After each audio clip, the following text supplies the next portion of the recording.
અમદાવાદમાં જીસીએસ હોસ્પિટલમાં રેઝિડેન્ટ ડોક્ટર્સની હડતાલ છે। ફી ઘટાડો અને કોવિડ ડ્યુટીના ભથ્થાની તેઓ માંગ કરી રહ્યા છે। આપને જણાવી દઈએ કે ફી ઘટાડો કરવામાં આવે તેવી તેમની માંગ છે। સાથે જે કોવિડ માટેની એક્સ્ટ્રા આવર ડ્યુટી તેઓ કરી રહ્યા છે તે માટે તેમને ભથ્થા મળી રહે તેવી માંગ તેઓ કરી રહ્યા છે, જેને લઈને તેઓ હડતાલ ઉપર બેઠા છે। જીસીએસ હોસ્પિટલમાં રેઝિડેન્ટ ડોક્ટર્સે હડતાલ કરી છે। આજ મુદ્દે વધુ જાણકારી આપી રહ્યા છે ટીવી 9ના સંવાદદાતા સચિન પાટીલ। સચિન, શું મુખ્યત્વે માંગ છે આ રેઝિડેન્ટ ડોક્ટર્સની? ચિત્ર જે પ્રકારે કોવિડની સ્થિતિમાં ડોક્ટર્સ કામ કરી રહ્યા છે ને એમાં ખાસ કરીને જે જીસીએસના ડોક્ટર્સ છે, જે આ રેસિડેન્ટ ડોક્ટર્સ એ લગભગ 70 જેટલા ડોક્ટર્સ છે।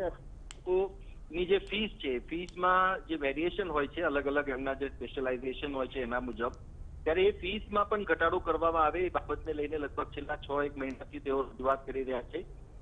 સાથે જ સાથે જે કોવિડની ડ્યુટી હોય છે અને સાથે જે જનરલ ડ્યુટી હોય છે, ત્યારે બંને પ્રકારની જે ડ્યુટી છે તેઓ ફરજ જે છે પોતાની નિભાવી રહ્યા છે અને બેવડી ફરજ નિભાવવા છતાં એમની જે આ કોવિડના ભથ્થાની જે રજૂઆત છે, રજૂઆત મામલે કોઈ પણ નિર્ણય લેવામાં નથી આવ્યો અને બધું જ્યારે બીજી જગ્યાએ આપવામાં આવે છે ત્યારે આ ડોક્ટર્સને કેમ નથી આપવામાં આવતું એ બાબતની માંગણીને લઈને તેઓ રજૂઆત કરતા આવ્યા હતા અને આજે તેઓએ આ હડતાલનું શસ્ત્ર જે છે ઉગામ્યું છે કે તંત્રના ધ્યાને આ વાત આવે અને એમની જે માંગણી છે માંગણી સંતોષી શકાય। જે ફીસ એમની ઘટાડવાની વાત છે એ અને સાથે સાથે જે કોવિડનું ભથ્થું આપવાની વાત છે એ બંને બાબતને લઈને।